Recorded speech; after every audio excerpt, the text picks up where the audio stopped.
Bem-vindos e bem-vindas ao episódio 7 da Ciência com Afeto, um projeto que está sendo cultivado por mim, Kevin Cristine Pascoaleto, e pela minha querida amiga e colega Fabiana Tomé da Cruz. Com um programa chamado Ciência com Afeto, não poderíamos deixar de fazer um episódio sobre a importante polêmica que estamos vivenciando em torno dos cortes de investimentos em educação.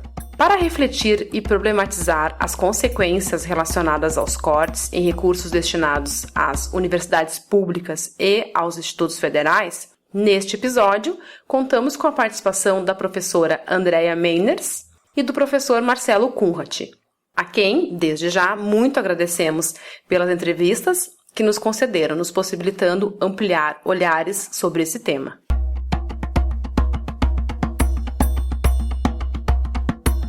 No dia 30 de abril de 2019, o ministro da Educação e o atual presidente da República anunciaram cortes de 30% no orçamento deste ano para todas as universidades e institutos federais do país. Essas instituições têm sido alvo de ataques e de questionamentos que vão desde a quantidade e a qualidade da produção acadêmica até o comportamento e o grau de aproveitamento dos alunos. O ministro da Educação em exercício chegou inclusive a afirmar que, abre aspas, universidades que, em vez de procurar melhorar o desempenho acadêmico, estiverem fazendo balbúrdia, terão verbas reduzidas. Fecha aspas. Como os cortes se estendem para todas as instituições de ensino superior, se entende que a balbúrdia está instaurada em todas elas. Seja como for, os cortes colocam em risco recursos fundamentais para a continuidade do trabalho feito nas universidades e institutos federais, o que envolve desde orçamento para limpeza, manutenção, pagamento de água, energia, investimentos em áreas específicas da ciência, até cortes em bolsas de pesquisa. Essas notícias e situação, embora também permeadas por contradições, instabilidades e incertezas, agrava ainda mais o clima e desesperança do ambiente acadêmico, acirrando os ânimos e o entusiasmo de docentes, discentes e técnicos, que, como vimos no episódio 2, quando discutimos sobre saúde mental na universidade, já é preocupante. Ainda que algumas medidas anunciadas pelo governo estejam em debate, o que está em questão são cortes profundos e significativos que impactam diretamente o funcionamento das atividades de ensino, pesquisa e extensão feitas nas universidades públicas e institutos federais.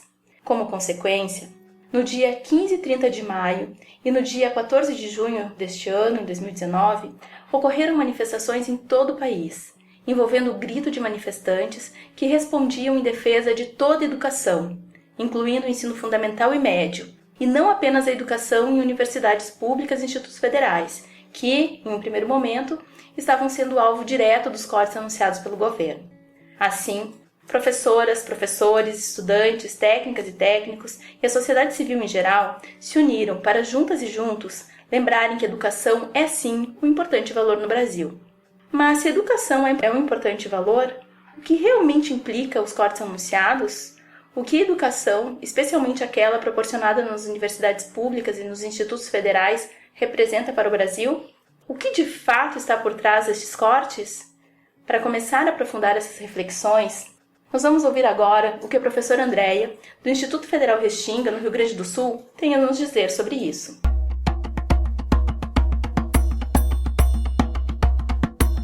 Eu sou Andrea, professora de filosofia do Instituto Federal da Restinga. Eu trabalho com ensino médio integrado, cursos pró-EJAS, todos os cursos que têm aula de filosofia, de ética, de humanidades no campus onde eu atuo. Também já trabalhei no campus Osório e antes disso na rede estadual da região metropolitana de Porto Alegre e em outros projetos e programas sempre vinculados à educação, e educação de trabalhadores, principalmente, né? E ensino profissionalizante. É uma marca da minha trajetória ter trabalhado e estudado em escolas técnicas de ensino profissionalizante, mas sempre com humanidades. Eu mesma fui estudante e aluna de uma escola pública estadual, onde eu fiz um curso de processamento de dados. E nesse curso eu tive acesso à filosofia, me apaixonei por essa área e fiquei nela, né? Permaneci.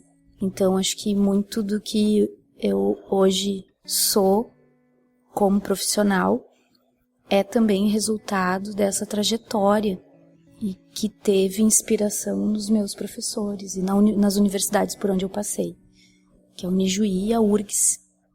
Esse marco da criação dos institutos federais em 2008 e da expansão da rede federal de ensino profissional, né, de educação, ciência e tecnologia, que vem junto com essa expansão das universidades federais e também com as políticas públicas de ações afirmativas, de acesso e permanência e êxito. Tudo isso que na última década a gente viu acontecer e chegar num ápice com muito recurso, verba, investimentos, concursos, expansão, aumento no número de matrículas, sobretudo também a questão da política de inclusão, as cotas, o acesso, né? Hoje a gente tem essa pesquisa aí do Andifes nos contando que mais de 50% das matrículas da rede federal são de pessoas com renda igual ou inferior a 1,5 salários mínimos. Ou seja, é classe trabalhadora que está dentro da universidade, que está dentro dos IFES e que teve uma política de assistência estudantil para garantir uma permanência, né? Eu costumo dizer que eu vivi um tempo das vacas gordas. A gente sabia que isso ia passar, porque parece que nesse país a educação é um privilégio para poucos. No momento que tu começa a ter pobre dentro das universidades, tu vai incomodando quem nunca quis perder os seus privilégios, né? A gente viu, assim, o que foi ter recurso para ensino, pesquisa, extensão, bolsa, nos anos de 2012, 2013, 2014. A gente tinha muitas feiras, muitas mostras, muitos alunos bolsistas, muitos projetos, e nós ainda temos, né? Mas assim, os recursos foram minguando de 2015 para cá, sobretudo. Aí teve congelamento, né, nos investimentos, com o golpe, e agora esses cortes que vieram assim como uma hecatombe assim nas nossas vidas, nas nossas instituições e nas vidas reais das pessoas que estão ali tentando sobreviver. Andréia, diante desse contexto atual, quais são os principais desafios assim que tu considera mais importantes para o Instituto Federal, Institutos Federais como um todo, nesse momento histórico? Eu acho que tem uma questão assim que é fundamental, que a gente precisa se colocar. São vários os desafios, mas nós estamos num momento de uma guerra de narrativas. As narrativas sobre o que se faz nas universidades, o que se faz nos institutos federais, elas são muito desconexas e são até contraditórias. Então, um dos desafios que está colocado e que essa paralisação, essa greve do dia 15, acho que trouxe brilhantemente para a rua, é a gente conseguir estar mais com o pé no barro, assim, nas ruas, levar os projetos para as ruas mesmo, como os estudantes fizeram brilhantemente, assim. E como a gente tem feito, mas acho que não foi suficiente, assim, porque ao mesmo tempo que a gente está tendo um ataque concreto na questão das verbas, e isso nos afeta de todas as formas possíveis, nós estamos tendo um ataque moral, um ataque ideológico, um ataque que afeta a nossa sanidade mental e emocional, assim, porque é muita mentira.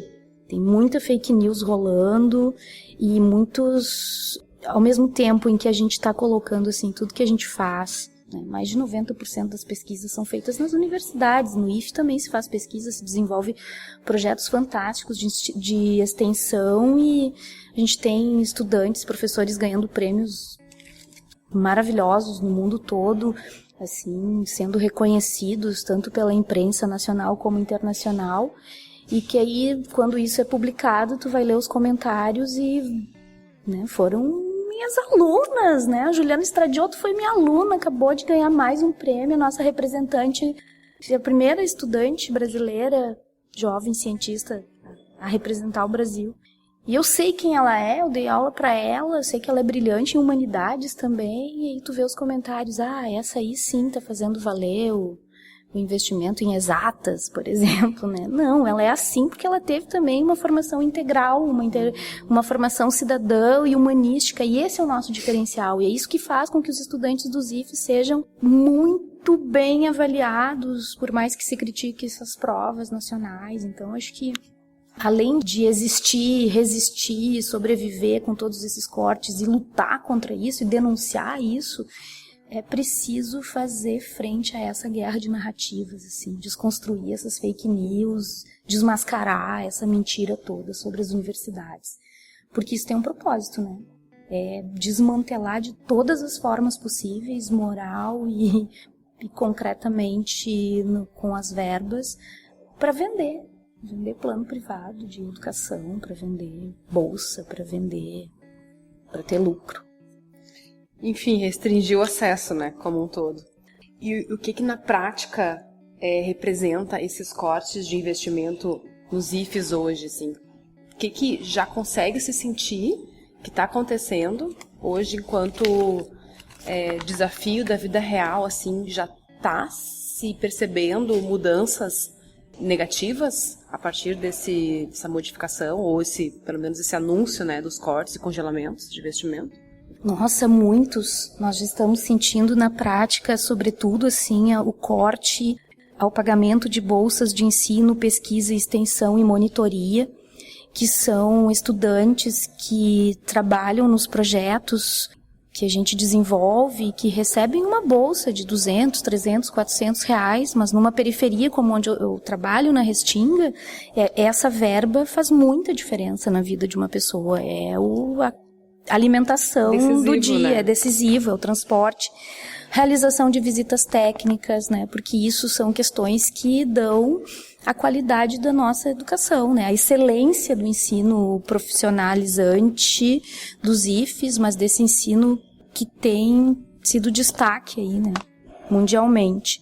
Também, assim, a participação em eventos de pesquisa, extensão, eventos esportivos e culturais, a compra de livros e materiais didáticos, o fornecimento da merenda escolar. A gente viu agora a notícia de que a URGS, por exemplo, não sabe se vai conseguir pagar as contas de luz. Vai afetar diretamente os terceirizados, que são os trabalhadores e as trabalhadoras mais precarizados dentro das instituições federais, afetando questões de limpeza, segurança, enfim, o contingenciamento de recursos que se fala, na verdade, são cortes reais que comprometem toda a funcionalidade da nossa vida prática nos dias que se seguem. Acho que com essa resposta tu já traz, né, esse retorno do que eu ia te perguntar agora em relação a médio e longo prazo, o que se apresenta a partir dessas mudanças, assim, né? Teria mais alguma questão que tu gostaria de nos trazer a respeito?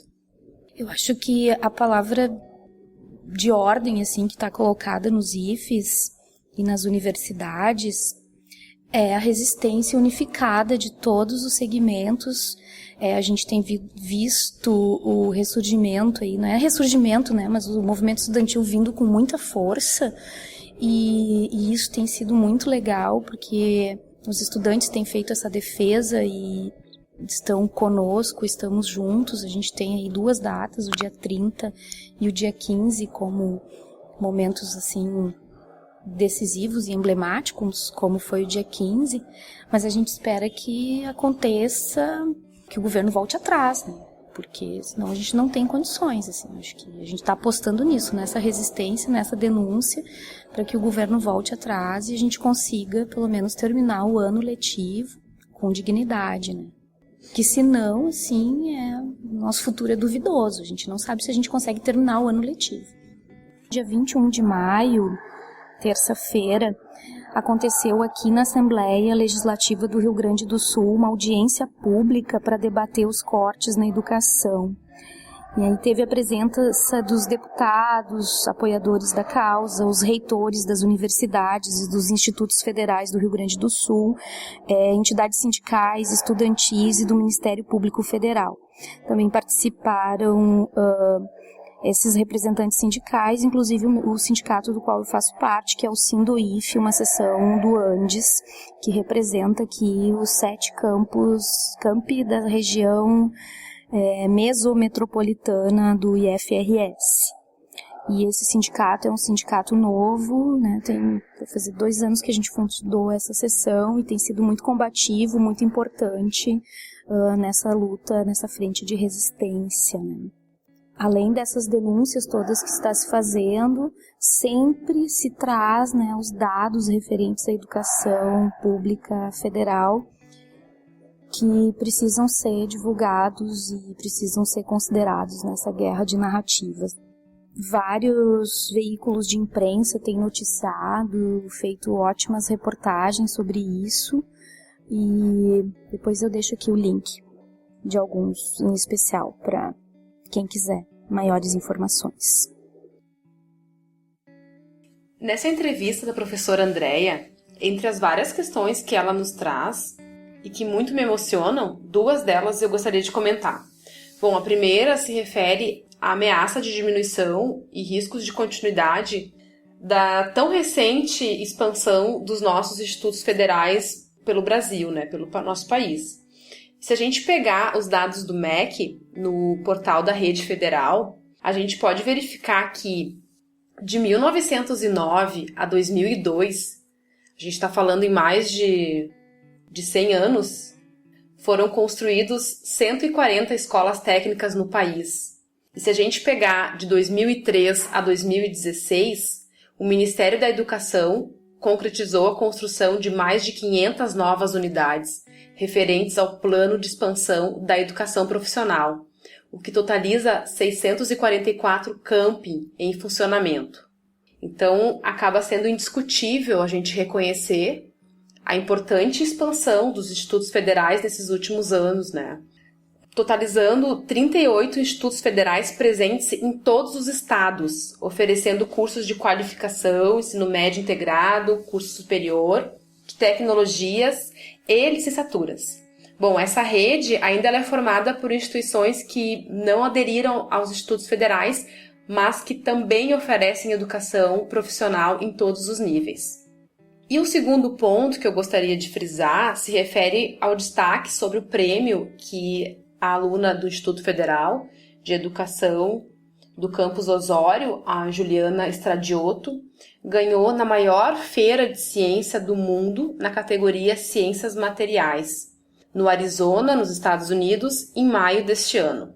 Bom, salientando a importância de uma formação integrada e humanística, como a professora Andréia comenta e nos trouxe na entrevista, a Juliana não ganha esse prêmio somente por mérito das disciplinas de exatas, mas certamente porque esse aspecto de interdisciplinaridade, que é muito bem colocado e enfatizado pelos institutos federais e tão defendido pelos professores, também acaba contribuindo de alguma forma para que os educandos e as educandas possam expandir e melhorar seus aspectos criativos dentro das suas áreas de atuação. E eu fico pensando que essa questão de criatividade, ela remete para o tipo de formação que os discentes estão recebendo. Se é uma educação que está ensinando somente o como fazer a partir de problemas que já são entregues prontos, ou se é uma educação que é provocativa, que é uma educação que convida a pensar na própria constituição do que é um problema. Então, se o aluno é formatado para pensar uma lógica que já está pronta, ele vai ser um mero resolvedor de problemas. E como que a educação ela pode contribuir para que, para além de resolver problemas, o que é importante sim, não, você está dizendo que não, mas ele consiga também identificar o que é um problema que precisa ser resolvido. Então, a gente está falando não só de como aprender, mas o que é necessário aprender. E pensando que os alunos, né, os discentes, as discentes precisam também ter uma formação integral, humanística, que permita, então, reconhecer todas as possibilidades, todos os campos de atuação e enxergar de uma maneira muito mais ampla e complexificada as questões que merecem e requerem estudos. E seguindo essa linha, seguindo o que a gente, enfim, pode problematizar em relação a essas temáticas, a gente vai ouvir agora a entrevista do professor Marcelo Conrad, que também, então, traz algumas provocações e reflexões para a gente dar um passinho mais nesse debate.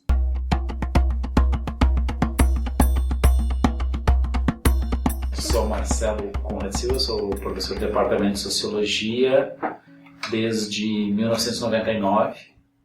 Desde antes de entrar no Departamento de Sociologia, mas como estudante, mas também depois no Departamento, sempre trabalhei com essa temática de movimentos sociais, organizações sociais, conflitos sociais.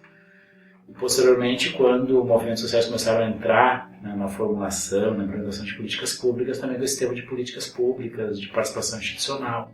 Então, minha praia assim, de trabalho sempre foi essa questão um pouco da sociologia política e dessas relações entre Estado, entre sociedade civil, como as pessoas se organizam, se mobilizam, como constroem, desenvolvem conflitos e como o Estado responde a isso, né, seja a partir da repressão, a partir do confronto, seja a partir da negociação, de políticas públicas, de inclusão, de institucionalização. Então esse é o meu campo de trabalho. Então, pensando um pouco nessa tua trajetória no campo de trabalho e também no período no qual tu se insere na academia, na URGS, né, marcadamente, uma questão que nos é interessante pensar é o que esse movimento de agora, que aponta para cortes ou contingenciamento, tem de diferente de uma situação de escassez, eu diria assim, de décadas anteriores, talvez daria pra gente dizer, então, década de 80, marcadamente década de 90, o que é novo agora? Eu acho que tem similaridades e tem diferenças muito importantes, assim, né? Eu acho que, quando eu entrei na universidade, em 98, fiz concurso em 98, depois nós ficamos 10 anos sem ter concurso, né, no Departamento de Sociologia. Nesse período, muitos professores se aposentaram, nós tivemos muitos substitutos, havia toda uma precariedade, assim, do ponto de vista de infraestrutura, havia uma série de limitações, assim, bolsas, enfim, havia uma série de limites na pós-graduação, na graduação e tal. Então, assim, acho que a gente tem, em termos de que a gente está observando agora, todo um processo de retrocesso do ponto de vista de expansão e de investimento que a educação recebeu na última década, vamos falar assim, né? Que de fato é marcante, assim, a universidade é completamente diferente da universidade na qual eu entrei em 99, quando eu fiz concurso. Ela é mais diversa, a política de cotas mudou significativamente, ela se ampliou, né? Então, hoje a gente tem uma universidade que funciona manhã, tarde e noite, ou seja, era muito comum os cursos de manhã de tarde, por exemplo, né? Então, hoje tem muito mais trabalhador na universidade, tem muito mais, um pouco mais heterogêneo. E o que eu acho que é uma diferença radical hoje, né, nesse processo de retrocesso é que não é só uma questão de financiamento, não é só uma questão de diminuição. É um ataque à universidade enquanto instituição, assim, né? E mais amplamente um ataque à ciência, ao conhecimento. Ou seja, na verdade a gente tem, juntamente com um conservadorismo político, tem todo um irracionalismo que está presente nesses movimentos contemporâneos, assim, né, dessa nova direita, dessa extrema direita, desse populismo de direita, que não é só brasileiro, né, é internacional, que o tempo todo ele demarca, digamos assim, com não só os seus adversários progressistas, seus adversários à esquerda, suas divergências político-ideológicas, mas também tem uma disputa mais civilizatória, assim, né? E isso eu acho que é muito diferente dos anos 90, por exemplo. Eu acho que os governos do Fernando Henrique na presidência da República, apesar, né, de ter um viés em várias áreas privatizador, né, de transferência para o mercado de uma série de serviços públicos, ele não era marcado por esse ataque, digamos assim, à ciência, ou esse ataque ao conhecimento, esse ataque a certas conquistas civilizatórias dos últimos 200, 300 anos, né, da humanidade. Então aqui eu acho que tem uma diferença muito importante que a gente não pode perder, assim. E nesse olhar, então nos convida a pensar esse ataque à ciência. Também a gente pode perceber que é um ataque a algumas áreas da ciência em detrimento a outras, talvez. Então, pensando nessa questão também, como que a gente poderia entender os desafios que estão colocados hoje para a universidade? Porque nessa perspectiva, então, os desafios estão muito para além de gerenciar a escassez. O que está posto, então? Como que tu perceberia esses desafios? Acho que a gente tem um desafio radical de, assim, pensando, acho que tem uma especificidade do caso brasileiro, assim, né? Partindo das universidades públicas federais. Até bem pouco tempo, elas eram instituições centrais de reprodução das elites brasileiras. Ou seja, né, quando eu estudei nos anos 80, era uma universidade muito diferente de hoje. Nos anos 90, ela era muito diferente. E ela se transformou a partir das políticas de ação afirmativa, da política de expansão, enfim, da expansão do ensino superior, etc. Então, o que eu acho que hoje a gente vive um perigo é que aqueles setores que tradicionalmente se identificavam com a Universidade Pública Federal estão perdendo essa identidade porque já não se reconhecem mais essa instituição. Né? A sua democratização, a sua diversificação assusta, né? Setores médios, setores de altas classes que tinham aqui o seu espaço. Né? E o problema é que uma boa parte dessa população que está chegando na universidade através das políticas normativas também não se reconhece nessa instituição, porque ela é bastante elitista, ela é bastante hierárquica, ela tem, enfim, ela não se construiu no diálogo com a cultura dessa população, etc. Então aqui a gente tem um risco hoje que a gente vive de ficar uma instituição sem defensores. Fiquei muito contente com as manifestações do dia 15, que me parece que apesar de tudo isso, essa ainda é uma instituição, apesar que eu acho que não foi um grande momento em defesa da universidade pública, foi um momento em defesa da educação. Né? Ou seja, a educação ainda é um valor na sociedade brasileira. Né? Ou seja, ainda é uma causa que perpassa diferentes classes sociais, ainda é um tema de assim, que ele gera, enfim, uma adesão, etc. Então, aqui eu acho que a gente tem que... Hoje um desafio é isso, ou seja, como é que a gente defende essa universidade, né? Mas que não pode ser a defesa de uma universidade do passado. Eu acho que é uma universidade que ela tem que se transformar. Né? Ou seja, eu acho que uma universidade, eu particularmente acho que ela, vários dos seus modos de funcionamento, da sua dinâmica de produção de conhecimento, dos seus processos de diálogo com a sociedade, através de extensão, etc., são bastante ultrapassados. Assim, né? Acho que tem muita coisa para transformar essa universidade para ela, de fato, usar todo esse potencial que essas mudanças produziram aí dos últimos anos. Agora, esse é o desafio, né? Ou seja, a dificuldade de mudar e ao mesmo tempo tem que defender. Então, uma das armadilhas que eu acho que a gente corre o risco de cair é defender uma instituição. Assim como a defesa do serviço público, a defesa do Estado, que eu acho que a gente tem que defender, das políticas públicas, né? Agora, todos nós, como cidadãos que usam o serviço público, sabemos que existem muitos problemas. E se a gente não enfrenta esses problemas, a gente acaba fortalecendo o argumento daqueles que querem a destruição, porque eles jogam, né, com isso que é evidente, ou seja, tem problemas. O Estado hoje ele não foi feito para servir democraticamente a população, não foi feito para trabalhar de uma forma universalista, ele é apropriado por várias corporações que têm interesses muito particularistas, enfim. Eu acho que esse é um dos grandes desafios hoje de uma esquerda democrática, assim, como é que de fato ela defende esses princípios, né, do Estado, das políticas públicas, dos direitos sociais, mas não simplesmente reproduz, digamos assim, né, a defesa de certas características disso que eu acho que elas são problemáticas. Né? Então, aqui para mim é uma dificuldade, assim, como é que a gente lida com isso hoje nessa conjuntura, digamos assim, né? Porque às vezes a gente está defendendo privilégios, né? Coisas que não funcionam. Então, como é que a gente lida com isso para, de fato, oferecer aquilo que a população merece, que é a garantia de direitos, que é a prestação de serviços de qualidade, que é a universalização, né, do atendimento à população do ponto de vista dos serviços públicos. Esse, para mim, é o nosso desafio hoje, assim, pensando no caso brasileiro. Né? Ou seja, se a gente conseguir fazer isso, se tiver aí a gente tem a defesa da sociedade, entende? Aí a sociedade vai defender, digamos assim, né, o serviço público que se presta, as instituições públicas, etc. Senão, ela não se reconhece. Aí... E pensando especificamente, então, no caso das universidades públicas, e pensando no caso da URGS, né, que é acho que marcadamente de onde a gente está falando. Se a gente está falando que essa universidade de agora se constitui aí enquanto uma universidade plural, mas que não reconhece essa pluralidade...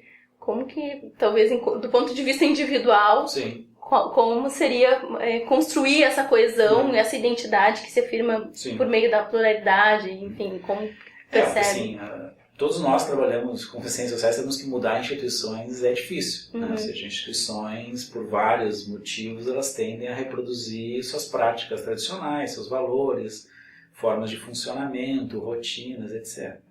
Então, me parece que, primeiro, assim, a gente precisa identificar os problemas. A gente precisa, de fato, assumir uma discussão crítica sobre a instituição que a gente quer defender, mas que eu acho que ela precisa passar por mudança.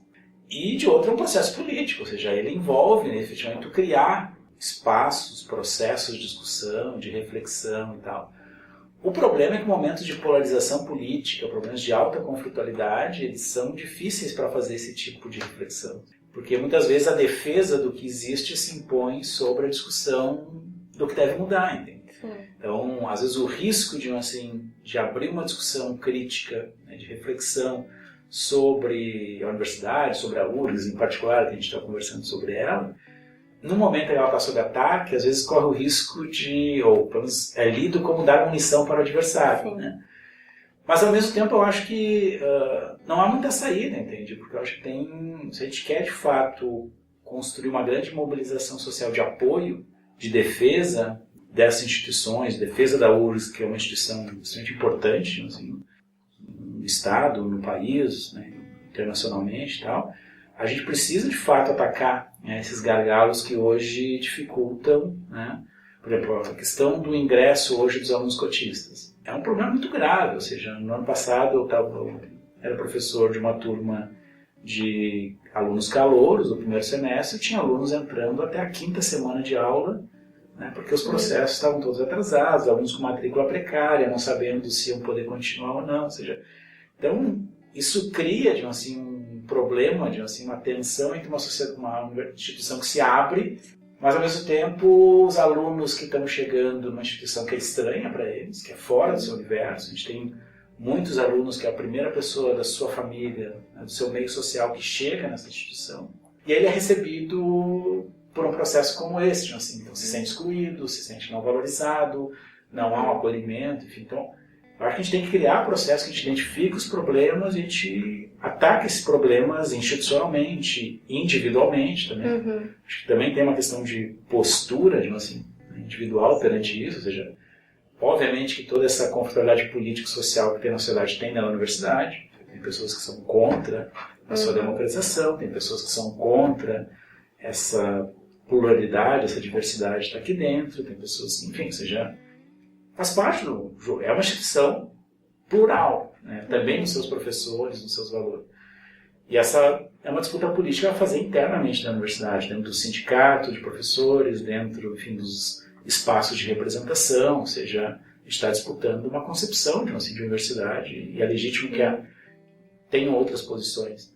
Só tem que criar espaço para isso, né? Essa é a grande dificuldade hoje. E essa discussão de cotas, de certo modo, coloca justamente em conflito essa universidade elitista, que era então de 2, 3 décadas atrás, Sim. com essa que se constitui plural e que permite o acesso Sim. a pessoas de diferentes níveis socioeconômicos. Sim, né? Socioeconômicos, culturais, Sim. enfim, é muito, ou seja, é visível em sala de aula, ou seja, quem deu aula 10 anos atrás, né? A URGS começou a implantar as cotas em 2007, quem deu aula antes desse período, tu olha a sala de aula, a composição étnico-racial, a composição socioeconômica, ela salta aos olhos que ela mudou. Né? Bom, óbvio que isso gera reações, isso gera conflitos, isso gera... Não pode esquecer que a gente teve o primeiro DCE comandado por uma chapa de direita logo depois da implantação das cotas. Não foi por acaso, porque uma parte dos estudantes, seus familiares, professores se sentiram profundamente afrontados com essa política e tal. Bom, mudar gera conflito, ou seja, isso é parte, a democracia precisa de conflito, ela se alimenta da conflitualidade.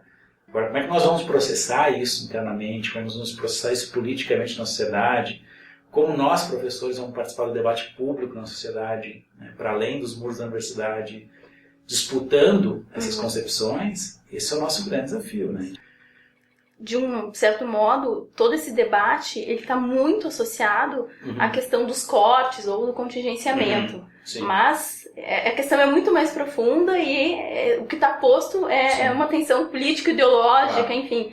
Então, de uma maneira bem direta, a gente poderia pensar, e essa é a pergunta, bom, o que de fato implicam esses cortes ou esse contingenciamento para o funcionamento da universidade e como isso afeta, digamos, ou que interfaces isso tem com essa questão mais ampla que está colocada de uma maneira muito mais sutil e não explícita, que é essa aí de caráter mais político-ideológico.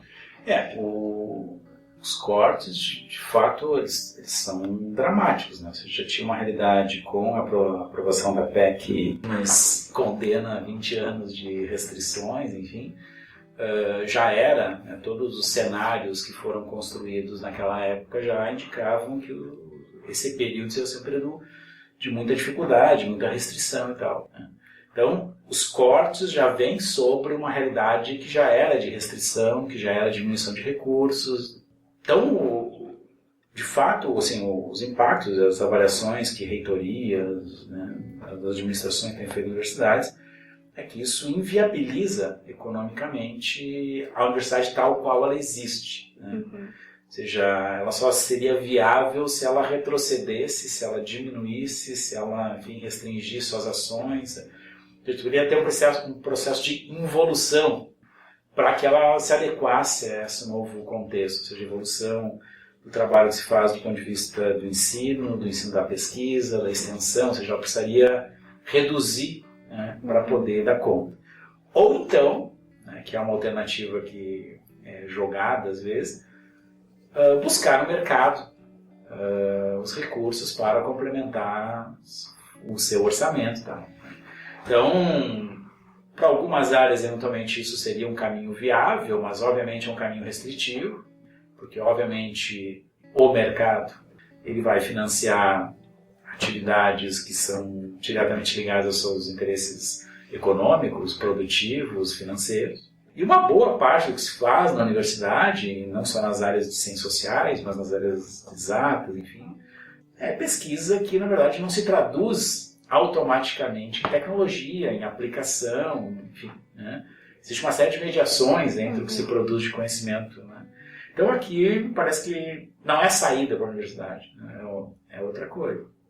Então o que eu acho que a gente está vivendo é um processo que ele ataca diretamente a existência da universidade, e isso para mim foi muito surpreendente na manifestação do dia 15, ou seja, onde de um lado havia um público mobilizado mais ideologicamente, confrontando um certo projeto, né, que estava em jogo, e havia um grupo mobilizado mais pragmaticamente respondendo a como estes cortes afetam diretamente a sua atividade profissional cotidiana. Ou seja, bom, a perda de bolsas, o corte de recursos para o funcionamento do laboratório, a não possibilidade de certas práticas de pesquisa, etc., né, que vão se inviabilizando.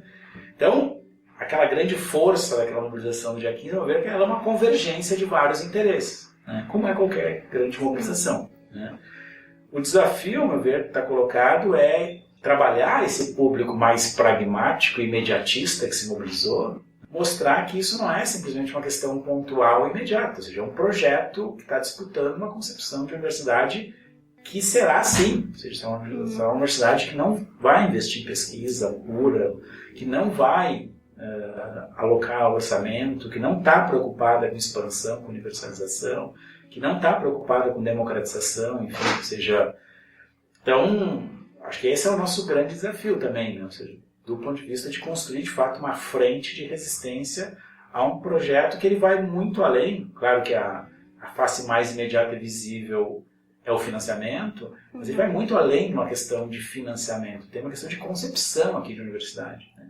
Hoje não concepção de universidade, porque a ideia de universidade é avessa, eu acho que a boa parte dos setores hoje estão no governo federal, porque tem ali, na verdade, é uma transformação da universidade pública num modelo de algumas instituições privadas que, na verdade, é uma prestação de serviços, né, a certos interesses do mercado, tal, com algum tipo pequeno de financiamento público. Então, isso, para mim, é os cortes, né, independentemente da nomenclatura que for usar, mas acho que o que está presente o tempo todo nas falas, né, de ministro, presidente, enfim, do governo, é uma fala que é um ataque que que é uma crítica à existência da universidade tal qual ela existe. Sim, né? mas muito maquiada nessa Maquiada por discussão de claro, recursos. Porque aí há uma articulação com a questão da Previdência, né? Como um dos argumentos para pressionar o voto na reforma da Previdência. Né? A partir de uma lógica, no mínimo questionável, de que reformar a Previdência vai estimular a economia do país, como foi com a reforma trabalhista.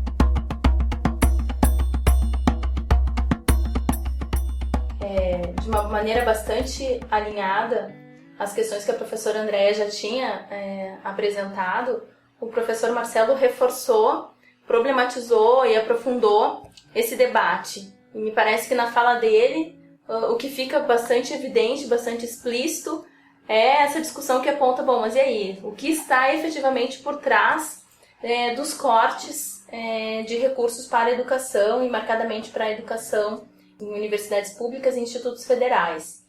De alguma maneira, né, o que pode sintetizar a partir das duas entrevistas é que, de fato, o que está subjacente a essa justificativa meramente econômica de cortes em recursos destinados às universidades e aos institutos federais é uma discussão que remete a qual universidade, a quais institutos federais queremos e para quem se destina essa universidade, para quem se destina esses institutos federais. Se a gente considerar que nas duas últimas décadas houve uma expressiva expansão das universidades públicas e dos institutos federais e que isso permitiu que as salas de aula ficassem mais coloridas, que possibilitassem o acesso de diferentes pessoas, de diferentes características socioeconômicas e culturais, o que se estava posto, o que se coloca aí em debate é que se rompeu com um viés bastante elitista presente nas universidades até então. E era isso, né, esse viés elitista que dominava as universidades e parece que é isso que agora está em questionamento. Então, mais ou para além dos recursos que estão sendo cortados ou contingenciados, o que está em questão é para quem serve as universidades públicas, os institutos federais, ou seja, para quem serve o ensino público e gratuito. Se a gente considerar, então, trazendo alguns elementos, né, alguns dados para aprofundar essa discussão, se a gente considerar, então, uma pesquisa que a professora Andréia já havia citado, que é a pesquisa do perfil socioeconômico dos estudantes de graduação nas universidades federais, que foi publicada pela Associação Nacional dos Dirigentes das Instituições Federais de Ensino Superior, a ANDIFES, o que a gente vai perceber houve uma mudança importante, né, nas últimas décadas em relação ao perfil socioeconômico dos discentes das instituições públicas, né, de ensino superior. Em relação a essa pesquisa, traz vários dados interessantes, mas aqui a gente gostaria de destacar dois aspectos. Um que diz respeito às cotas e o outro que remete à renda. Então, o que mudou aí em relação às cotas? A pesquisa aponta, tomando dados sobre cor e raça dos estudantes, né, oriundos de escolas públicas de ensino médio, que há um percentual, que o percentual, né, de cotistas saiu de 3,1% em 2005 e foi para 48,3% em 2018, ou seja, um aumento bastante expressivo no número de cotistas em universidades públicas. Já em relação à renda, a mesma pesquisa destaca que o percentual de estudantes inseridos na faixa de renda mensal familiar per capita de até 1,5 salários mínimos era, em 1996, de 44,3% do corpo discente. A partir de 2014, esses dados sofrem mudanças bastante expressivas. E as mudanças, então, remetem ao fato de que, a partir desse ano, ou seja, né, 2014, o percentual de alunos, de alunas nessa faixa de renda passou, então, para 66,2%. Ou seja, um aumento aí de 22% do total de estudantes de graduação que têm uma renda familiar relativamente baixa que ingressam na universidade. E em 2018, esse dado passou a 70,2%. Então, como a Andréia diz, né, o que incomoda é ter pobre na universidade. De alguma maneira, é o que os dados revelam, né? O número de pessoas de baixa renda ou de relativamente baixa renda aumentou expressivamente nos últimos anos, dentro então do cenário das universidades públicas. E para citar um exemplo, né, bastante concreto, vale tomar o caso do catador, o Alex Cardoso, que depois de 20 anos sem estudar, ele ingressou no curso de Ciências Sociais na Universidade Federal do Rio Grande do Sul no ano passado, e desde então ele tem defendido toda a sua categoria, tem usado essa bandeira e tem usado para isso a hashtag Vai Ter Catador Doutor. Então acho que isso é bastante expressivo do quanto a universidade passa nesses últimos anos a ser o que seu nome, né, já sugere aí, universal, ou seja, de acesso a toda a população. Assim a gente entende pelo menos que deveria ser. E essas questões, elas evidenciam, né, que nos enfrentamentos que estão sendo travados agora, né, nas mais diferentes plataformas e também nas manifestações que têm acontecido aí em maio e também agora em junho, mais do que lutar por recursos adequados para que a educação pública seja ou continue sendo gratuita e de qualidade, é preciso lutar também para que a educação seja de fato inclusiva e acessível a uma população plural e diversa. E para fazer um fecho da fala do professor Marcelo e da professora Andréia também, acho que fica muito evidente que, para além de se estar preocupado com a qualidade do ensino que vem sendo oferecido por essas instituições que a gente está debatendo, ou com o uso de recursos, né, públicos dentro das instituições, tem uma questão muito explícita que é uma luta de classes, né? Porque o que está posto como pano de fundo é a privatização e, consequentemente, a restrição de acesso de várias pessoas que há pouco tempo jamais teriam a oportunidade de estar cursando um curso superior.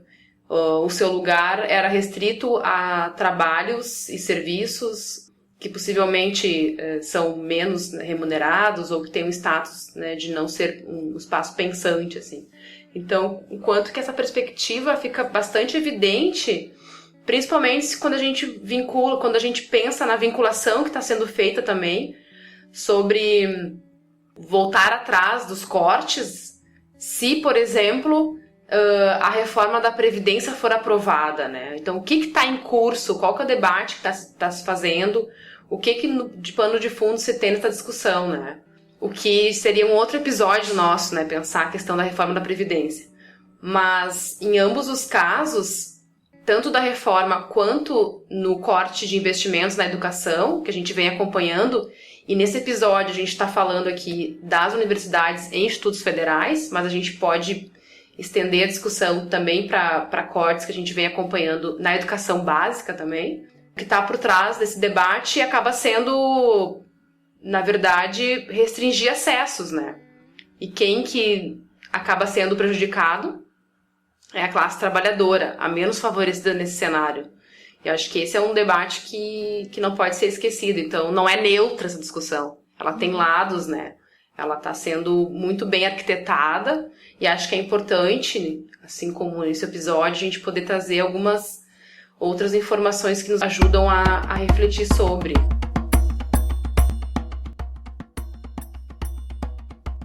Temos aí um programa e a nossa inquietação e também motivação para fazer o episódio sobre esse tema era justamente trazer elementos para que a gente pudesse pensar o que está para além e por trás dos cortes, né, anunciados aí em relação aos recursos destinados à educação pública superior.